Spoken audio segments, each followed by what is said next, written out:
Fatherhood Connections one-to-one conversation. This is your host, John Miles, and today we have a great show for you.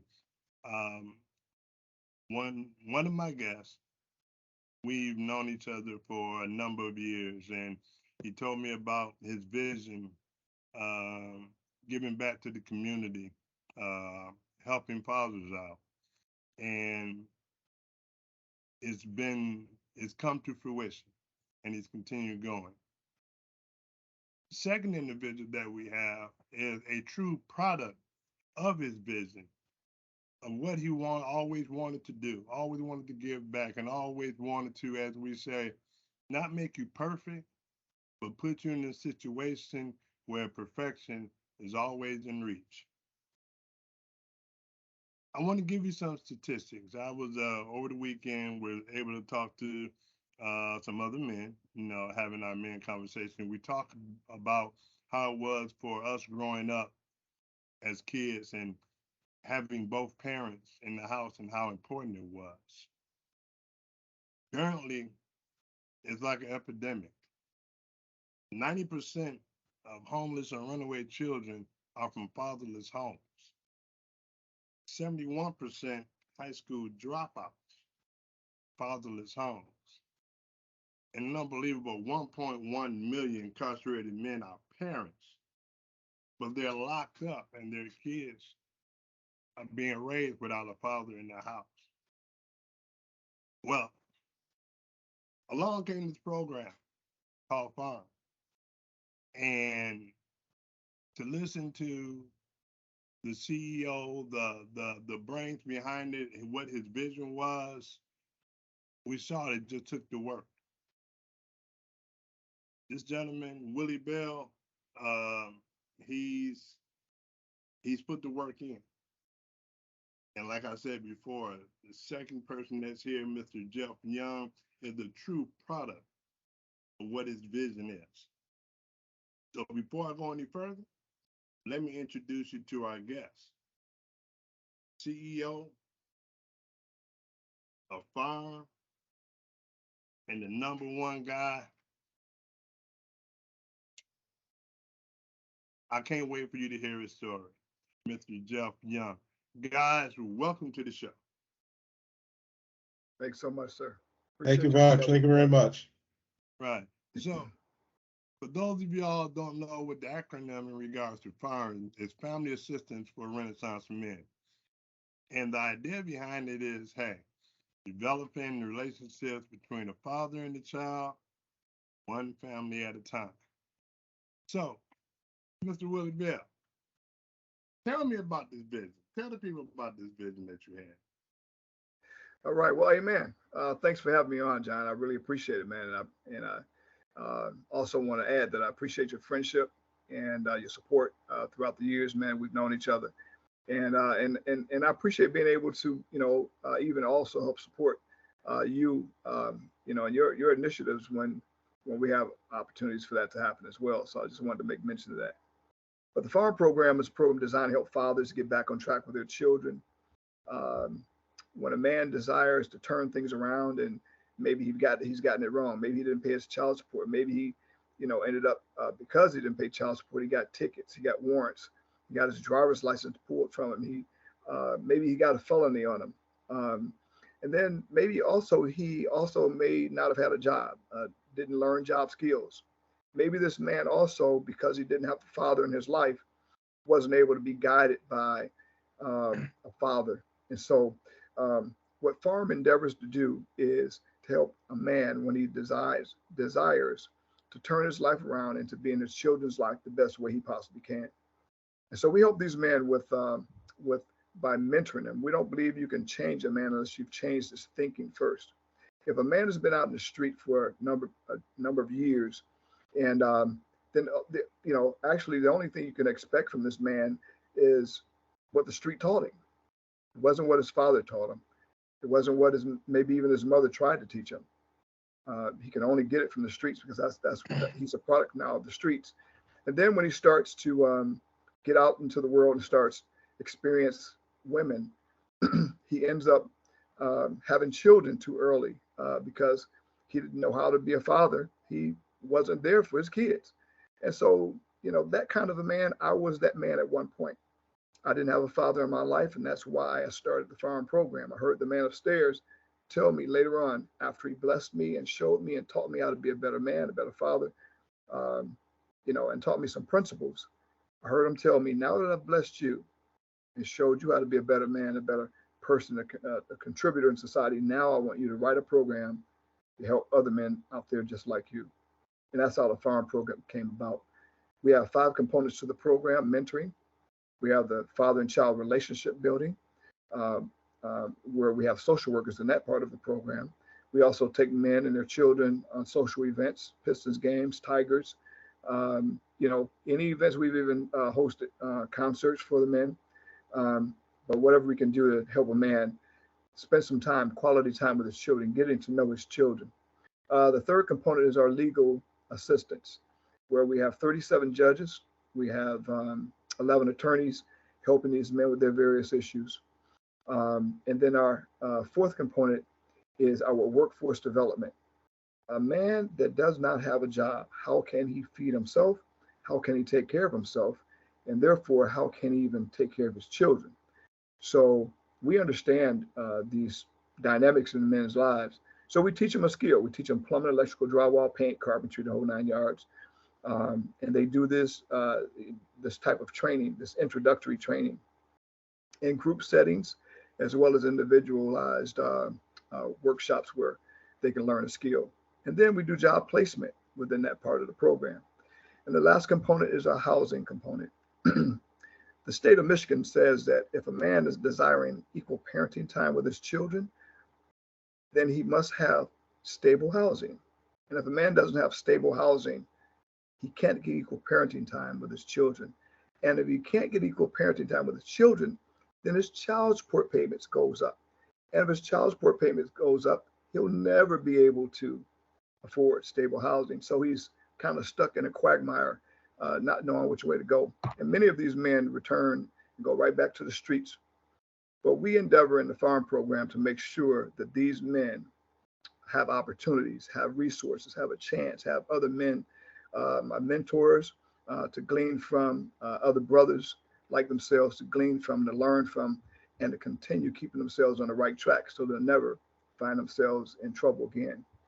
So I kind of gave you a elevator, well, maybe a little bit longer than an elevator pitch, but that's pretty much the F.A.R.M program in a nutshell. Right. And well, and thank you for mentioning in regards to with my work, working with the fatherhood programs throughout Wayne County. But one of the things that has been a barrier to a lot of these programs being able to fulfill their mission is the lack of support. You've had some partnerships that you were able to connect with that really believed in you and what you were doing and are now supporting you. Tell us about some of those partnerships that you've been able to obtain over the years. Well, I would imagine you're probably speaking of some of the funders and maybe even some of the partners in terms of um, let me turn that off because I didn't turn my phone off. So I'll let you go to Mr. Young while I'm turning this off. All right, Mr. Young, you are a true product of the program. What initially attracted you, and how did you find out in regards to F.A.R.M? Well, it's interesting that this program is initiated from a vision that included fathers, having a better relationship with their children. How I actually found out about F.A.R.M was from my father. I was initially looking for an employment opportunity, and my father saw something on the news. I don't know if it was Channel 4, Channel 7, or Fox. I want to say it was probably Fox, in terms of a UAW skilled trades type job fair that was going to be going on in the area that I was living in. And so I ended up going to that job fair. looking for some employment opportunities, and Mr. Bell's booth was one of the booths that was there. It was probably about 6 or 7 booths that were there. All of it were all skilled trades. But his booth was probably the booth that had the most activity. I remember seeing the banner and looking at the banner, and it had all of the list of the 5 components and the certain things that the program represents. And I was a little confused at first because my first thought was, where's the job? Because I don't know if anybody's been to a job fair, but you're not looking to get involved in a program. You're looking for somebody to employ you.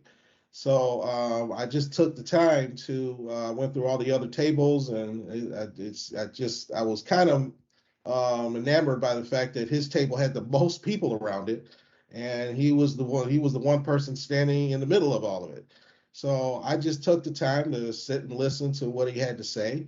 And as he was describing the program, 2 things came to my mind. Number one, it was his passion for the community outreach part of it, and then the unique aspect of having a true passion for wanting to help fathers, get a better relationship with their kids. And out of all the programs that I've ever seen or been affiliated with, I never saw a program that attacked that particular barrier specifically. So I thought that was something that was kind of unique.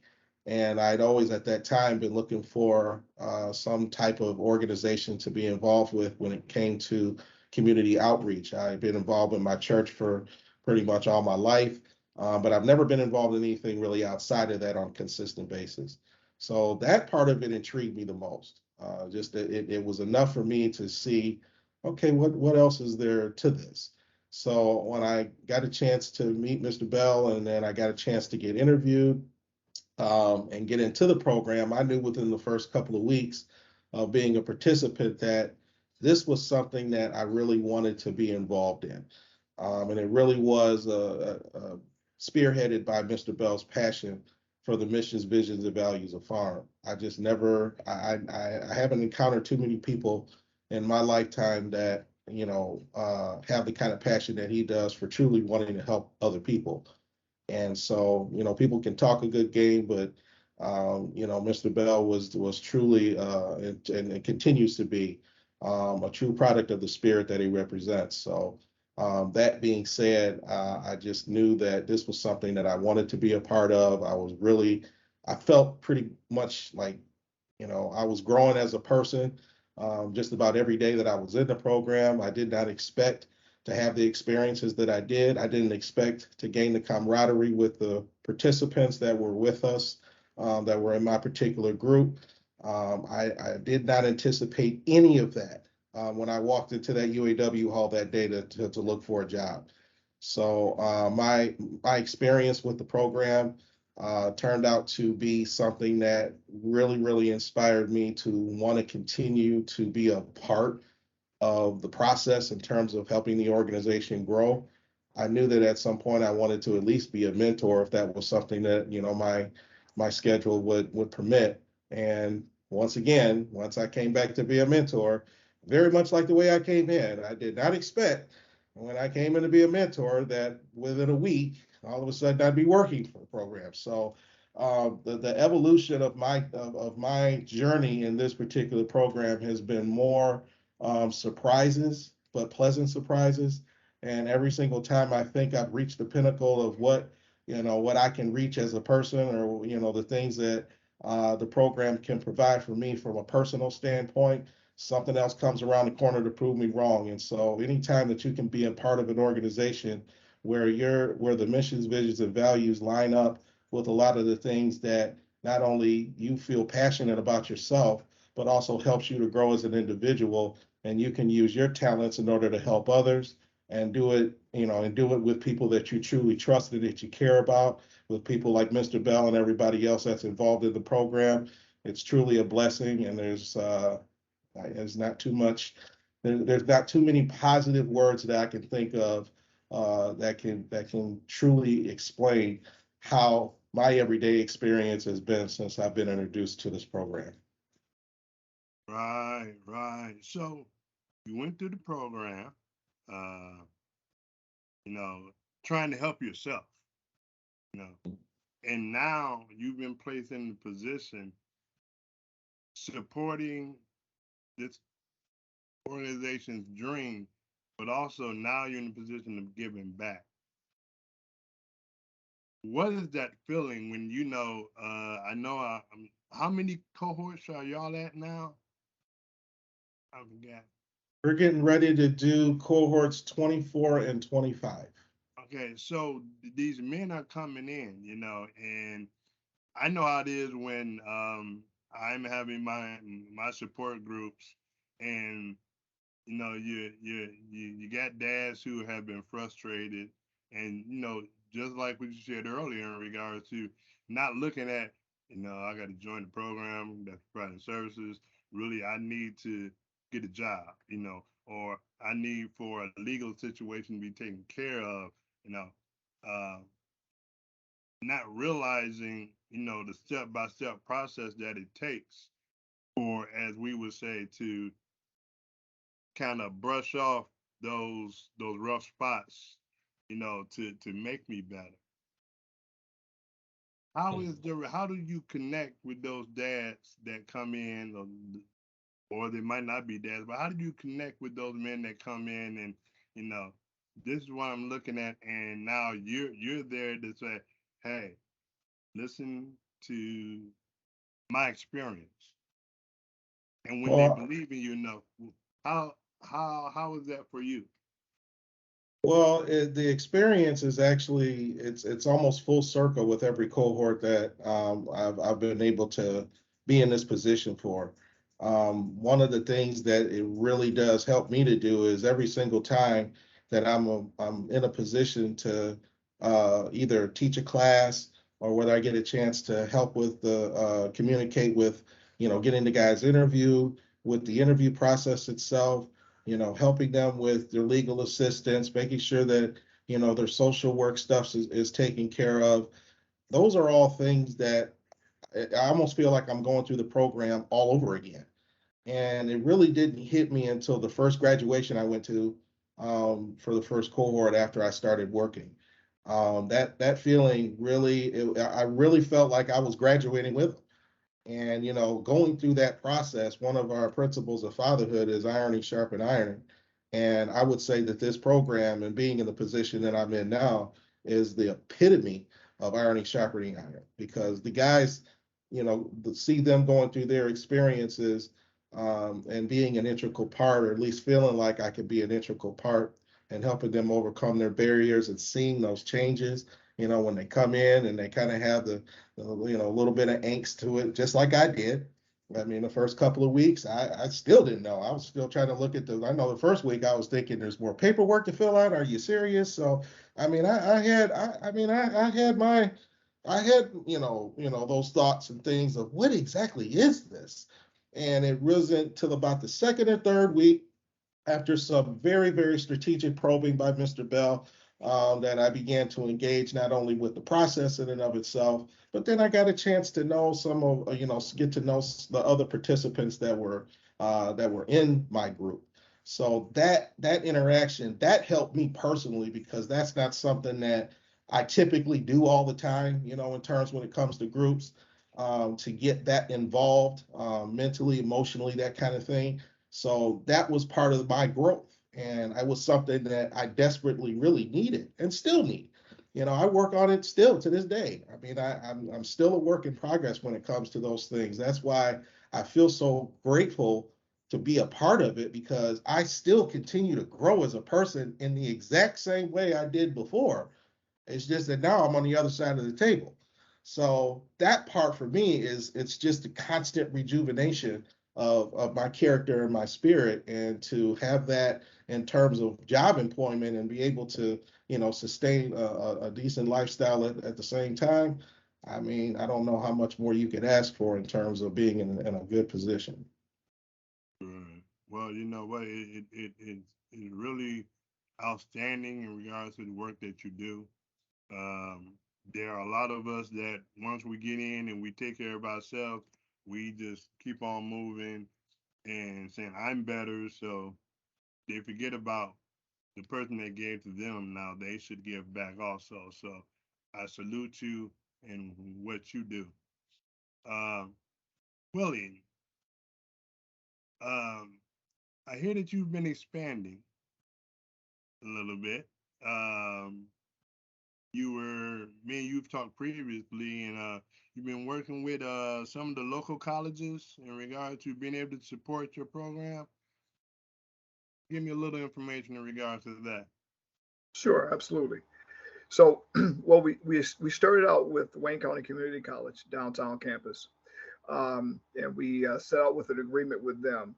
They saw the value in our curriculum because we have our own curriculum in which we wrote. It's 8 modules, 40 lessons within the total, all total modules, and it ranges from family structure to healthy man, healthy family, healthy lifestyle, and so all in between.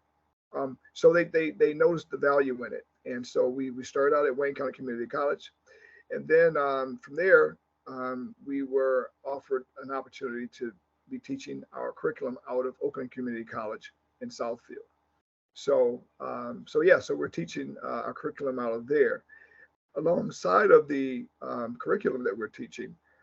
So 2 days a week we're teaching out of the college campus, and then 2 days a week we're teaching our workforce development programming Wednesday and Thursdays at a location called Matrix Spaces, which is on 6 Mile in Livernois. And so, but what we foresee coming into 2023, we foresee ourselves teaching out of 5 different locations. Wayne County Community College downtown campus, Wayne County Community College East Side campus, the Oakland Community College Southfield campus, and the Pontiac, or I should say the Auburn Hills Oakland Community College campus, along with the Matrix Spaces location. And maybe I should back up a little bit because I'm forgetting about our evening programming as well. Our evening programming is taught out of the Fort Street Presbyterian Church, and that's happening on Thursdays and Friday evenings. And so we're doing a bit of expanding. It's a huge challenge, but we're up to the task.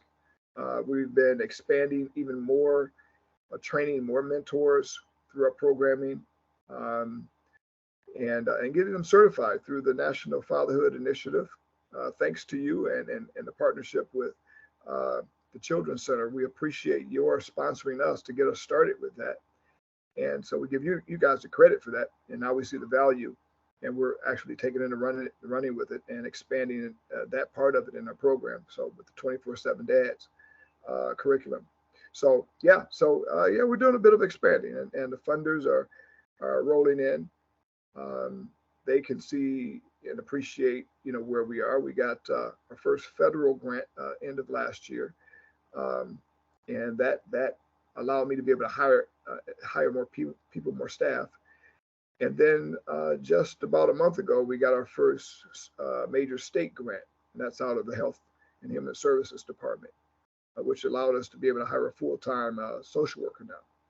So expansion is great, and we have now 5 staff members, and all on the payroll, and we're it's a challenge managing all of that, but God is good all the time. So if I was a dad and hey, I'm looking to get some more information, join the program, well, what can I do?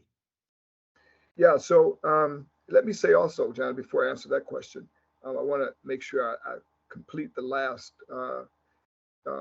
question that you gave me about expansion. The vision for F.A.R.M is to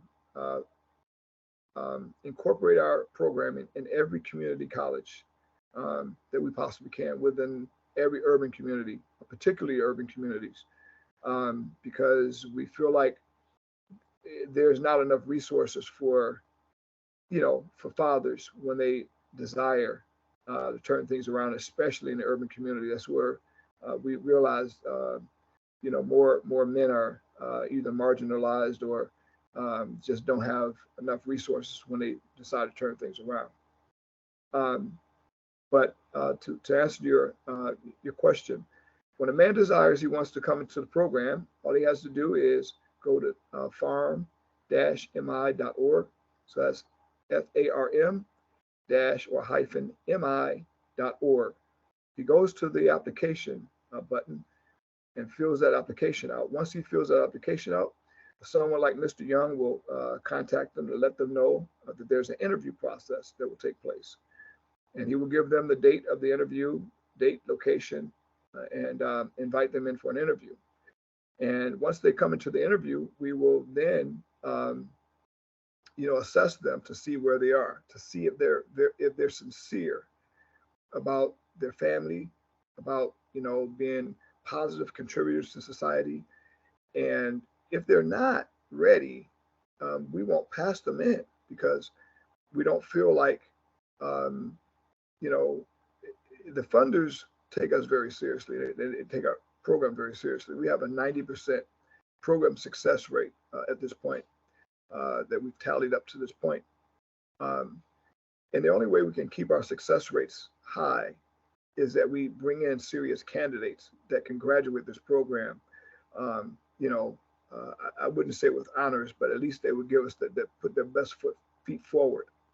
And so we interview them, and we've had candidates where they didn't pass the first time, and they come back and they reapply because they finally realized, man, I need to be serious about changing my life. I'm tired of doing this stuff, doing it the way I've been doing it. And then they come in, and then they finally come in and realize that this is a program that can help them, will help them, and will support them along their journey, and turning things around, with not only with their families but also within themselves. So thanks for asking. Right, right. And if I was in a situation where, hey, I want to provide you with some additional financial backing, some funding to help you along the way, how can I do that? Yeah, so you're right, John. So we provide a stipend for the men in the daytime program. So if there's a man that doesn't have a job, and he's looking to also, um, you know, get his tickets paid, get the warrants off his back, um, our stipend that we give them is 50% of that stipend is required to go toward one of their barriers, or maybe all of their barriers, or they can put the whole stipend toward, just getting their barriers taken care of. But we also realize that some of these men, if they don't have a job, they're trying to survive at the same time. So we don't force them to take the other half and put it toward a barrier. Maybe they need some soap, maybe they need some deodorant, maybe they need some toilet tissue, maybe they need some toothpaste. So they need something to help keep you know uh, their personal lives in order as well. Right, right. Jeff,